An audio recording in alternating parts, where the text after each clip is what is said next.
Temperatures are touching 45 to 47 degrees in most parts of the country. Many people are complaining of loss of appetite or not wanting to eat because of the heat wave conditions. We have Dr. and Colonel S.K.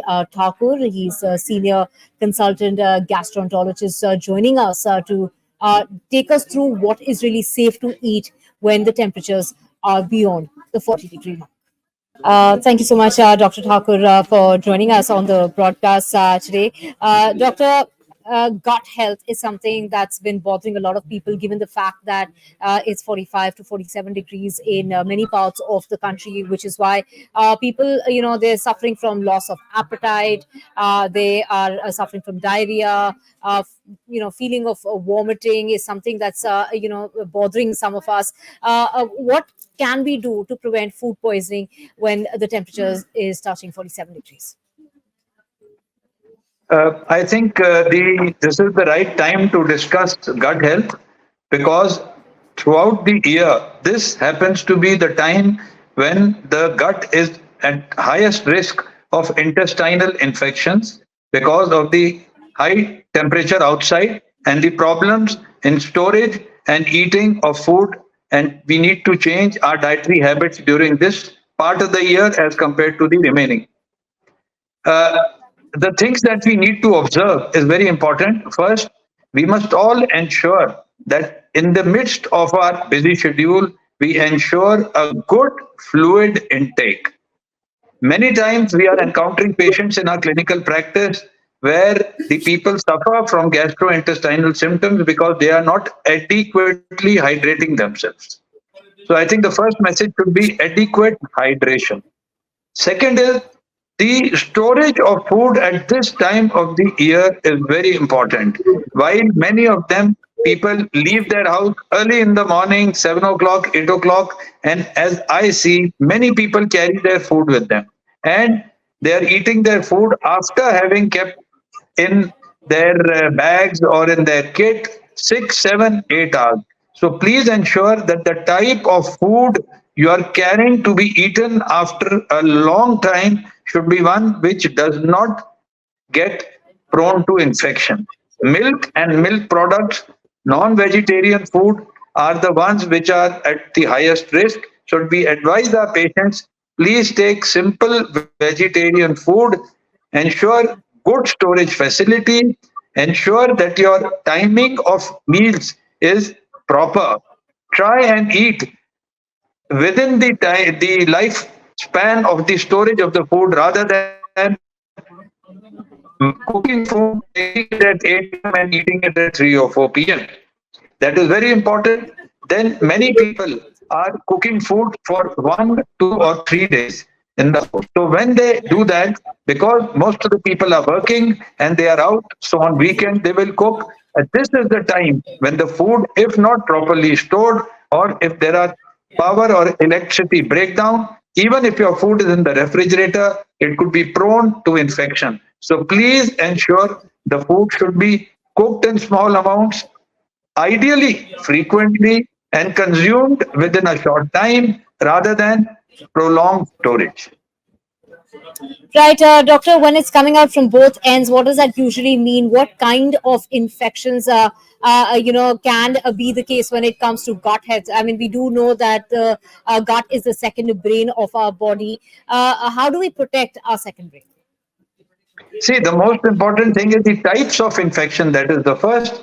The types of infection can be both bacterial and viral because this is the time that the temperature, the humidity where the food is kept and stored is ideal for bacterial multiplication. And the rapidity of bacterial multiplication is very high the higher the temperature.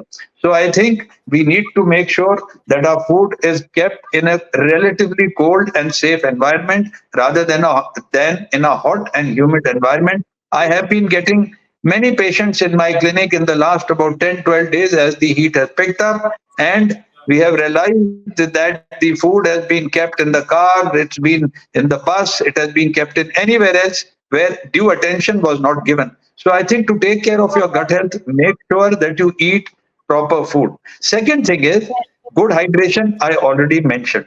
Third is the type of food you eat. should be the one. Cut fruits. Many of the people are not able to take food from their house and are eating outside. The most important thing to do is to protect your gut health is that the food you eat should not be the one that has been cut and exposed to the environment, exposed to the dust, exposed to the flies and the other parasites and infections, because this is a very high risk factor for affecting your gut health. So cut Right. food, milk and milk products exposed outside, buying from vendors. Please be careful. I mean, at no time to affect the sale of our vendors because they are also surviving on that. But I'm sure many of them are wise enough to serve you safe food rather than food which is exposed to the environment. Right. Doctor, you spoke about the different kind of infection. It could be viral, it could be bacterial, it could even be a parasite infection.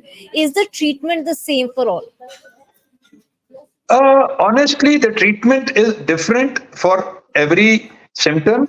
But yes, what we tell our patients is suppose they have gastrointestinal symptoms, they've eaten outside, they've eaten in a party, or maybe they've eaten food which was not 100% safe as far as infection is concerned. As far as the bedside or the home remedies should be started first rather than rushing to doctors. No one has the time to go to a doctor. You go, wait, and then it involves expenses, blood tests, stool tests. So I think the first thing is immediately go on to a softer diet. Make sure you increase your probiotic in, and the best probiotic is curd. Instead of going on to buying any expensive products, please use home remedies, increase your water, salt, sugar intake, increase your electrolyte intake, increase your intake of probiotics, home remedies. Even if you have a probiotic capsule at home, capsule A, B, C, anyone, please do that. And most of the times, your symptoms can settle down without your needing to go to a doctor. Right. So, doctor, you're talking about home remedies, which is that one go-to thing. Maybe it's a fruit or it's something that you can drink that can instantly revive you. Yeah, see, the two most important things is I tell my patients have in your house adequate is anything which contains, when we talk of electrolyte solution, what is it? It is water, it contains salt, it contains sugar. So any juice, any even an aerated drink in your house, if you add a little salt. So the go-to thing is going to be please make sure you have salt, sugar, water in anything you drink. It will replace your fluid loss, one, two, three loose motions. You can make it up very well. The second is probiotics. Increase your probiotic intake. Don't go buying expensive, fancy market products. Salt and curd is the best. People have it in the form of lassi or chach or whatever they call it. But these two things, and in my experience, in 24 hours, or if not that, 48 hours, is going to give you remedy without the need of antibiotics. Right, doctor. So people self-medicate. If they're down with a stomach bug, they feel it'll go away on its own. It'll take a day or two. They'll be fine. Uh, in how much time is a person supposed to get better by just self-medicating themselves or just having some home remedies? See, this all depends on the type of the infection. We are encountering patients who have an infection with one or two vomitings, one or two loose motions. I would say I give them about, even on telephone when I talk to them, I say take 24 hours. Don't come to me in a hurry. And you'll be losing your work. You'll be losing your, if you're staying very far away from me. So I would say 24 hours is an average or a good time to wait. But there are situations where a person is purging, he's losing water, he's losing electrolytes, which is much more than what he can make up through his own oral intake. In such cases, we call them in, give them a little bit of intravenous fluid or maybe an antibiotic shot in the emergency and try to send him back to work as soon as possible. So I think it depends on the clinical situation. A safe period would be about 24 to 48 hours. And very important thing which I tell my patients, and I think it's a very important message to go through you, is when we have gastroenteritis, you're only talking of loose motions, vomiting, nothing else.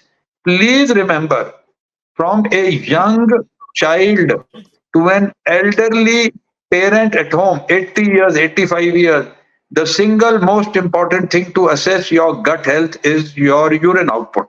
So if a patient tells me that he's had 10 motions and I ask him how much is the urine, he says, oh, that enough. I'm passing adequate urine. I say, relax, hold on, give yourself 24 hours, 10 hours, 12 hours, or whatever.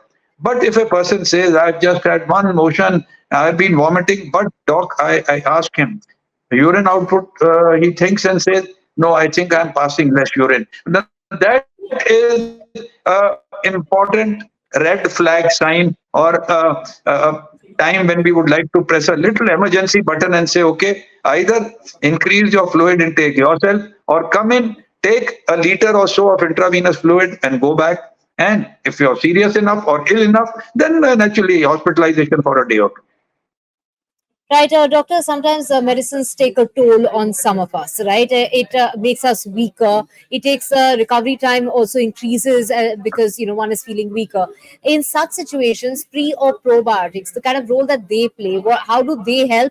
And can we take a pre or a probiotic every single day? Okay, so two questions you asked me in one statement, and I think this is a very important thing. If you ask me, is there what does the literature or the data say? Honestly, the role of probiotics to say that it is going to change the game is very, very difficult.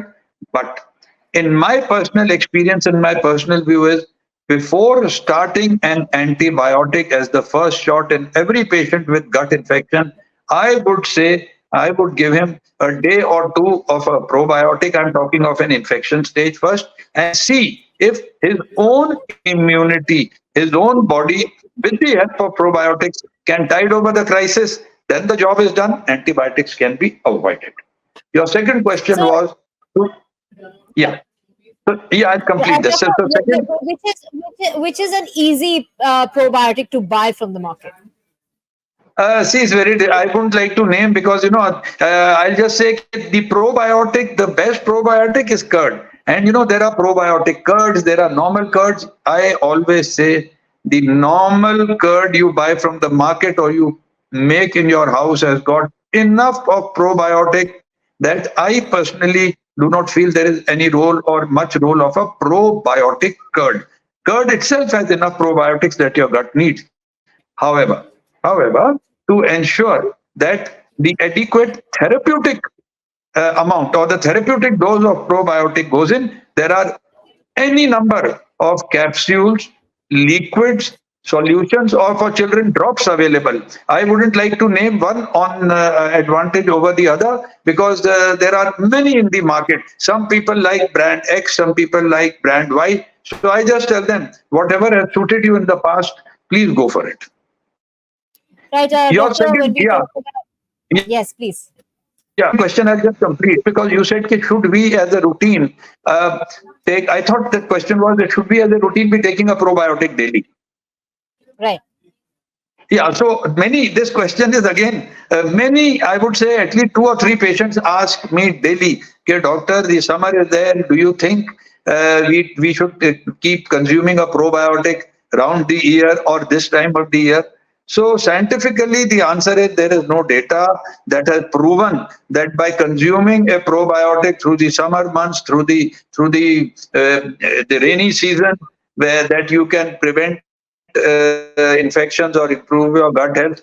Honestly, not because in your normal, well balanced diet at home, the amount of probiotic that you are consuming is more than enough to keep the good bacteria count within normal. So there may not be a need to keep taking the commercial preparations around the year or during certain vulnerable time of the year. I think that no gastroenterologist or specialist will recommend.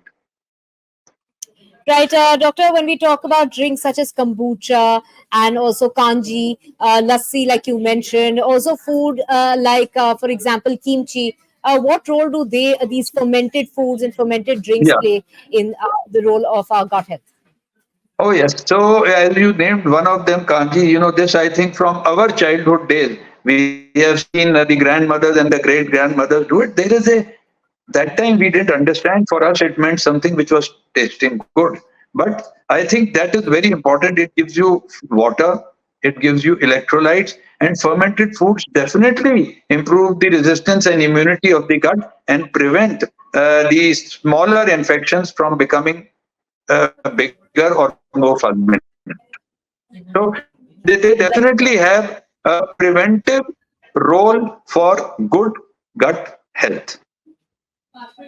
Right, doctor, when we talk about gluten, it is one of the issues that is bothering a lot of people. A lot of people are intolerant to gluten. When we talk about gluten free products or alternative to gluten, is that safe to eat? Yeah, so I have my own personal views that actually, if gluten was bad for health, uh, I think gluten wouldn't have been there. For years and years, we all have been brought up having gluten. Gluten is very, very good, rich in fiber, and very good for gut health. But over the years, we have realized that because of repeated infections of the gut in a tropical environment, the internal environment changes and starts becoming intolerant to the same gluten which you have been brought up from the time we were born. So people think gluten allergy is present from birth. Yes, that is a type of condition called celiac disease. However, we should know that it's something called adult onset celiac disease also. In other words, we were not intolerant to gluten, but over the years, gradually, like milk, like lactose intolerance, the intestinal cells start reacting to gluten, which is present in wheat and wheat products. So, in such people, it is very wise to try a gluten free diet. And your question was, how safe are these gluten free products? They are very safe. Enough experience, enough knowledge is available, enough data is available. And I can quote today a patient as old as 90 years. When you tell the person, I think your symptoms are chronic and you are not improving with my medicines, I think let me remove you from wheat. The first reaction is, "Okay, doc, are you joking with me? At my age, you're thinking I am gluten intolerant." I said, try it out. It is possible because over the years, the intestines have become intolerant, not from the time of birth. And many people who leave wheat and take alternatives are not only keeping good health, they benefit. Their health improves, their digestion, absorption improves, and they remain well without frequent gut infections and the need for frequent antibiotics. Doctor, many people complain of as soon as they eat, they feel bloated, and that bloating perhaps doesn't go away till they wake up the next morning. What could this be implying? See, again, this is a very interesting question. And when a person comes with bloating, uh, many times we ask our patients that the problem need not be within, it could be in our two or three ways of lifestyle. For example, that whenever we eat, there are three factors which are very important, which cause immediate bloating. One, those of us who eat very fast are gulping air along with the food and hence will have bloating immediately. So before I start treating my patients for bloating, I don't give medicines. I try to understand if these are his lifestyle habits which could improve his symptoms without medication. The first is very fast eating. Second is, today in corporate world, there are luncheon meetings being held where you're sitting, talking, eating, sitting, talking, eating. So whenever we are talking and eating, we are swallowing more air.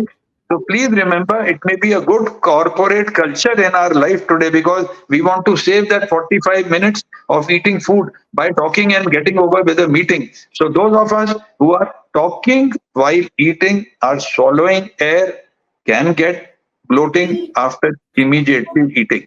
Second is those of us who are gulping food. You've got 15 minutes before your next OPD starts, and we are in a car or in the clinic, and between two patients, it's 1 o'clock, I must eat my food.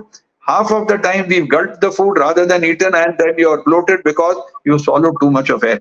The third is people who keep water on the dining table when they are eating. These are simple messages which I would like to convey to the public rather than going to a doctor again and again for treatment. You keep water whenever you're drinking water, food, water is causing your stomach to get bloated with air rather than with food. So these three things: rapid eating, talking while eating, drinking water between the during the meal, are the single most important cause for bloating. Then we have the other symptoms. We have gastroparesis. Once these are ruled out, once these habits are corrected, then we try to tell, are you taking too much tea? I have had people taking 8 to 10 cups of tea. I was surprised. And once you reduce his tea, he says, "Okay, doc, thank you. I don't think I need the medicines. Informed me the trigger was within." So let's look at these lifestyle changes. Then you've got medicines which treat, and these are prokinetics. Many of us today are on many medicines. We could be on antihypertensive, we could be on thyroid medicine, we could be on diabetes medicines. Please remember, these medicines also cause relaxation of the smooth muscle of the stomach.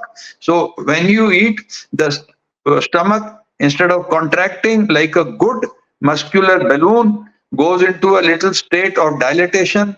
Is called gastroparesis, and the patient says, I have my lunch and then I am forced by my family to, or my mother or my whatever, to have my dinner because I say I am bloated, I am full, I can't eat. So let's go into the basics first, and then there are certain types of foods.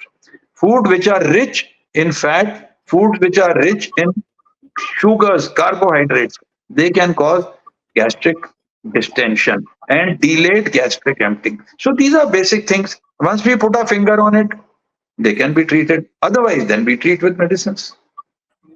Right, Doctor, if you could help us bust some myths regarding certain home remedies. See, now that is a general question. I would say any particular home remedy, because many home remedies are very very simple, safe, and effective. But some of them, no, I don't know if you have anything particular in mind. Where you could say the myth versus reality that I could Like when we clarify. talk about, so doctor, when we talk about fruit versus fruit juice, I mean, they say some believe that watermelon is good even if you have a stomach bug. It's something that it's safe to have. However, watermelon juice is something that could actually cause you a stomach bug. Yeah. So this is very important. Let's say I'll say watermelon juice. I'll even bring in let's say an orange versus orange juice. So I always encourage my patients to have fruit if possible rather than fruit juice, because please remember, with fruit, in fruit juice, to preserve it, you've got to add the preservatives, and when you add preservatives, you are increasing the intestinal motility called intestinal hurry. Whereas if you are having a fruit, not only are you getting the contents of the fruit juice, you are getting no preservatives and you are getting fiber. And please remember, fiber is very important for our digestive system. So if a person takes one orange versus equivalent amount of juice, my choice would be to go for the fruit with the fiber without the preservatives rather than to go for fruit juice. Doctor, we can't stress enough as far as the benefits of banana is concerned. Can it be our stomach's new best friend? In fact, not textbooks, but a doctor should confess, and I am also confessing that a lot of good I have heard about bananas from my patients. A wise doctor always sits and listens to his patient, because they say no one can tell better to you about his own gut, about his own system than the patient. And it is right that banana is a you can say the lifeline for many digestive disorders. It can help your stomach in digestion, it can help your motility of the gut, it can increase the immunity of the gut. So if one fruit is the best fruit for the gut, or the best friend for the gut, it is a banana. So, and this is it's come through experience. One doesn't need textbooks or studies to show you the benefits of banana. Over years of experience, your best textbooks and your best knowledge comes to you from your own patients, and they support it. They tell us, and they also tell me, doc, I tried your medicines, didn't work. After that, I started taking a banana, and a wise patient then smiles at me and says, "Okay, doc, next time when a patient comes to you with these symptoms, it will be a good idea if you give him a banana or advise him something with a fruit like that rather than giving medicine." So I said, okay, fine, accepted. So I think this is also a part of practice where we do mutual learning. So banana is a good friend for the gut. Right, doctor. When we talk about SIBO, that can cause bloating, IBS. How do we check something such as SIBO, and can it be treated? Oh yes, SIBO is small intestinal bacterial overgrowth. We don't use for large gut because large gut is known to have millions of bacteria. So that is normal. Anyone who's having, he says he's got bacteria in the large gut, that's normal. So coming to SIBO, SIBO basically means that there are bacteria in the gut, but they are not supposed to remain there. They are not supposed to multiply there, and they are not supposed to produce symptoms. So there are many conditions where there is motility disorders of the small intestine. You know, in diarrhea, you are having hypermotility. Intestine is moving fast in conditions where there is a sluggish motility of the gut, either due to medication or due to antibiotic or due to surgical procedures or due to the intestine is normal, but around it the patient has had surgery for something, so the intestines are moving sluggish. So there is bacterial overgrowth, and SIBO, small intestinal bacterial overgrowth, is known to present with bloating, gas, flatulence, pain, discomfort. That is very important. So, when a person comes with this, it is very easy. The most important thing is to try and understand what is the trigger. So, two issues. First, I must first diagnose SIBO. Most of the time in India, the diagnosis of SIBO is clinical. However, there are certain breath tests which are done. But if you ask me what is the practical value of the breath test in India, abroad, yes, they will go do it. But they say that when you are in India and keeping the Indian population in an Indian environment, you cannot apply the criteria for those in the Western world. So, therefore, most of the time, the diagnosis has to be through the patient symptoms and your clinical examination. You pinpoint the cause. If it is treatable, treat the cause. If it is not treatable, then yes, there are dietary changes you do. You avoid lactose. In other words, go on to a lactose free milk or the other alternatives to lactose normal milk. And the third is then there are very mild non-absorbable antibiotics which are available. Non-absorbable. So they are not the type of antibiotics you could use to which gets absorbed and go into your systemic circulation. It is the antibiotics which will go and act there on the bad bacteria in the gut and cure it. 10 days, 12 days, 14 days, and the patients improve. So today we Right. are able to satisfy most of our patients with SIBO. Right, doctor. It is the holiday season, and everyone, who is lucky enough to travel. Unlike you and I, were sitting in our office at the moment, but people who are traveling and they obviously have to eat out a lot frequently. What are some of the do's and don'ts? So first is one of my criteria for a good treatment to my patient is that I tell them please go eat everything. So they raise their eyebrows and because they have been told to get restricted. So as I tell you, one is that the principle is firstly, of course, it's a matter of luck. You know, you could eat in a by a ready in a small market and get away with it, and you could be eating in the five-star hotel and come with severe gastroenteritis. That is your luck. But the advice is be careful when you're eating non-vegetarian food outside. Please remember, does the person who's cooking or selling have enough facility? He is not going to cook for 3 days. Please remember, it is stored, heated, reheated. Be careful. I'm not saying don't eat non-veg outside. I said be careful. I would go to a restaurant which has a very fast turnover rather than where everything is few people, turnover is less, so his storage chances and infection is more. Secondly, cut fruit, you get coconuts, you are getting fruit outside, because the one thing one wants to eat in this heat is cold fruits, fruit juices, anything, but you got to be sure that it is covered, not exposed to flies, not exposed to dust. So I'll say cut fruit, milk products, non-veg, be a little careful, and just make sure that the non-veg particularly, that the storage is good, because the chances of getting infection in 6 to 8 hours in any type of food is very, very high. In this weather, even 6 8 hours of bad storage will give rise to bacterial contamination. So eat Right. everything, Thank you. eat carefully, and the last word I tell you is moderation. Most of the people fall into trouble not because they ate wrong, but because they ate more. And I always tell people, when you finish your food, have at least 20% of appetite still left. So eat 80% of your appetite. But most of us in India, North Indians, we eat 120% and then get up and say it was very heavy. Next time I'll be careful. And the same evening we are out eating again. So I think moderation is important. Right. Eat slow and don't eat too fast or too much in one go is the advice that Dr. Thakur is giving us. Thank you so much, Doctor, for joining us Okay. on the broadcast.